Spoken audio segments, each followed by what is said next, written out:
মুর্শিদাবাদ জেলা জুড়ে তৃণমূল এবং পুলিশের মদতে নতুন করে একটা অভিযান শুরু করেছে। সেটা হলো মুর্শিদাবাদে যেটুকু কংগ্রেসের জনপ্রতিনিধি আছে সেটাকে তৃণমূলে সামিল করাতে হবে। তার জন্য ভয়, ভীতি, প্রলোভন দেখানো শুরু হয়ে গেছে।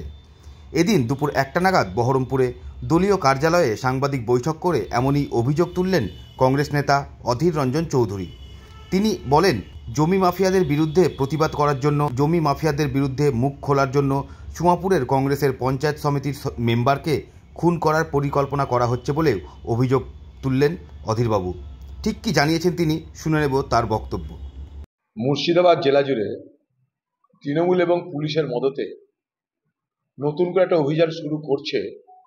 সেটা হলো কংগ্রেসের যেখানে যেটুকু নির্বাচিত প্রতিনিধি এখনো টিকে আছে তাদেরকে যেমন করে হোক তৃণমূল পার্টিতে সামিল করতে হবে।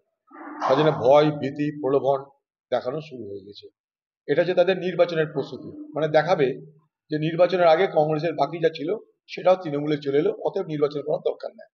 এটা প্রমাণ করার জন্য তারা এখন মাঠে ময়দানে কংগ্রেসের যেখানে যেটুকু নির্বাচিত জনপ্রতিনিধি আছে তাদেরকে তারা ভয়, ভীতি, প্রলোভন দেখিয়ে তাদের দলে টানবার চেষ্টা করছে। নাম্বার 1।